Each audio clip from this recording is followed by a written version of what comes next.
तुम्ही आता मोबाईलवरून स्वतः पीक विमा भरू शकता आणि या संदर्भात महत्त्वाची अशी माहिती आज आपण घेणार आहोत.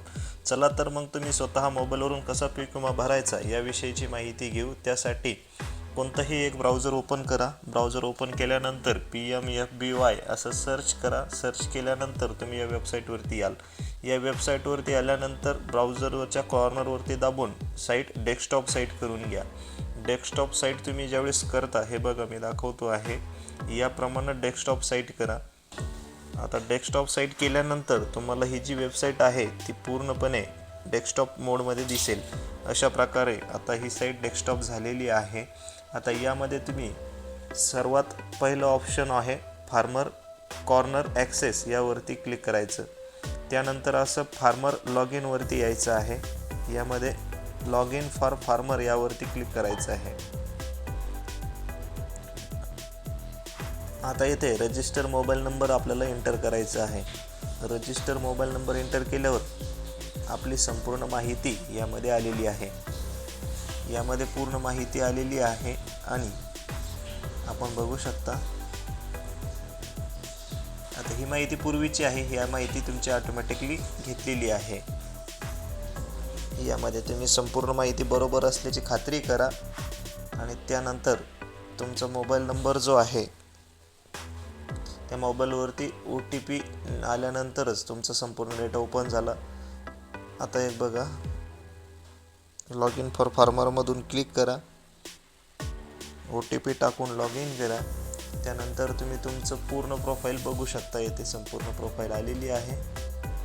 आता यामध्ये संपूर्ण डेटा आपल्याला मागचा पूर्वीचा डेटा देखील आपल्याला पाहावयास मिळतं. आता यामध्ये आपल्याला अप्लाय फॉर इन्शुरन्स यावरती क्लिक करायचं आहे. यावरती क्लिक केल्यानंतर यामध्ये 2 ऑप्शन आहेत. प्रधानमंत्री फसल विमा योजना, ही योजना निवडल्यानंतर आता हे निवडलं आहे.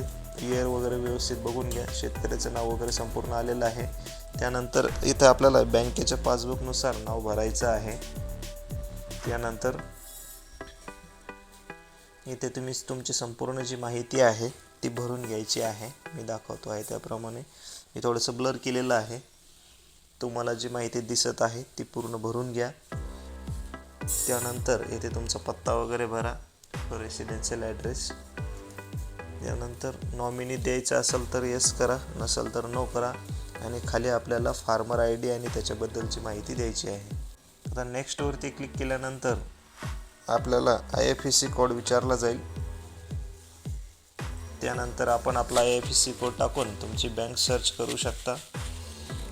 त्यानंतर तुम्ही जर बँकेचा IFSC माहीत नसेल तर प्रत्यक्षात सर्च करून देखील निवडू शकता. त्यानंतर आता आपल्याला बँकेची डिटेल्स निवडत आहे. बँकेची शाखा निवडत आहोत. पण IFSC कोड टाकूनच फास्टमध्ये तुम्हाला बँक सिलेक्ट करता येईल. त्यानंतर तुम्हाला 2 वेळेस अकाउंट नंबर टाकायचा. नेक्स्टवरती क्लिक करायचं. आता नेक्स्टवरती क्लिक केल्यानंतर इथे जमिनीची माहिती ॲड करण्यासाठी आपल्याला सांगितली जाईल. आता यापूर्वी जर तुमची जमिनीची माहिती लिंक असेल तर डायरेक्टली येऊन जाईल किंवा नवीन माहिती देखील तुम्ही यामध्ये ॲड करू शकता. त्यासाठी सर्वात पहिले तुमची जमीन ज्या जिल्ह्यामध्ये असेल तो जिल्हा निवडून घ्यायचा, तालुका निवडून घ्यायचा आहे आणि गाव निवडून घ्यायचं आहे.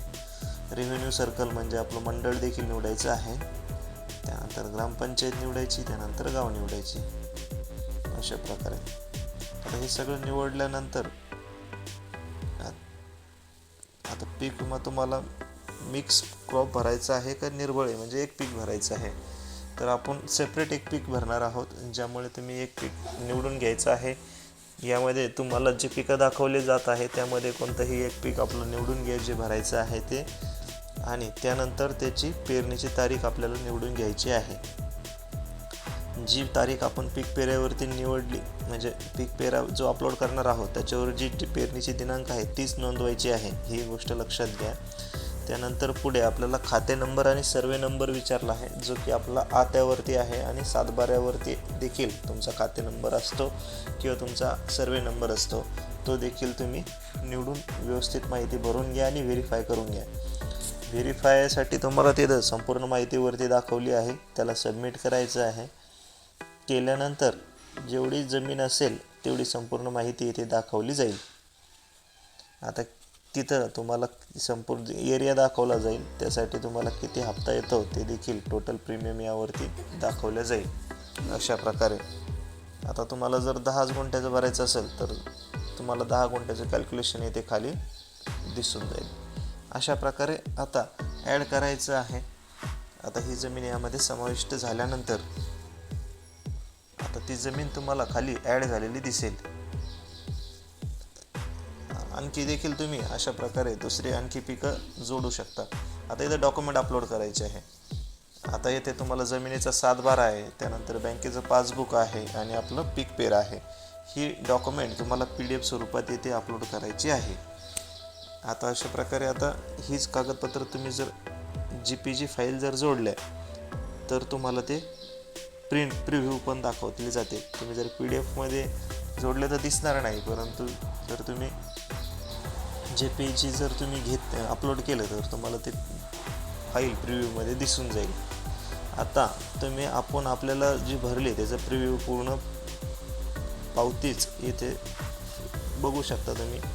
आय ॲग्रीवरती क्लिक करायचं आहे आणि खाली फायनल सबमिट यावरती क्लिक करायचं, म्हणजे कुठेही काही दुरुस्ती करायची नसेल, संपूर्ण बरोबर असेल तर. यामध्ये आता सबमिट केल्यानंतर तुम्ही बघू शकता इथे पेमेंटचं ऑप्शन आलेलं आहे. आता हे क्रेडिट कार्ड, डेबिट कार्ड आणि UPI. तर UPI हा सोपा पर्याय आहे. त्यासाठी UPI आणि QR कोड स्कॅन करून तुम्ही पेमेंट करून घ्या. अशा प्रकारे तुम्ही पीक विमा भरू शकता. आणि आता या पॉलिसीची प्रिंट तुम्ही काढून घ्या आणि पीक विमा भरत असताना तुम्हाला जर काही अडचण आल्या तर कमेंट नक्की करा, त्याविषयी रिप्लाय देण्याचा प्रयत्न करू. आणि हो, तुम्ही कोणत्या जिल्ह्यातून ही माहिती पाहतात ते कमेंटमध्ये नक्की सांगा. व्हिडिओ आवडल्यास लाईक करा. पुन्हा भेटूया नवीन माहितीसह. धन्यवाद.